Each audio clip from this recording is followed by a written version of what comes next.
Let's make delicious moist pumpkin bread. We're gonna add 1 3/4 cups of flour, all-purpose flour, 1 teaspoon of baking soda, a half teaspoon of baking powder, a half teaspoon of salt, 2 teaspoons of cinnamon, 2 to 3 teaspoons of pumpkin spice and everything nice. And then we're going to go ahead and give this all a whisk. We're going to whisk all our dry ingredients together. Now for our wet ingredients, we're going to start off by adding a half a cup of light brown sugar, 1 cup of granulated sugar, half a cup of coconut oil.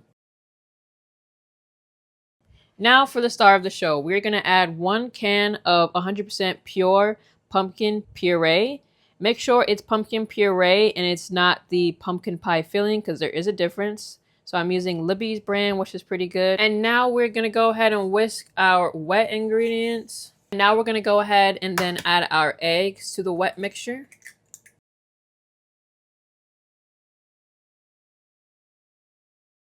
Now I'm going to add about a 1/4 cup of milk, and you can use whatever milk of your choice. And now we're going to add 1 teaspoon of vanilla extract. And lastly, about a 1/4 cup of applesauce. All right, so we're going to give our wet ingredients a nice whisk. Going to mix all these until all the ingredients are well incorporated.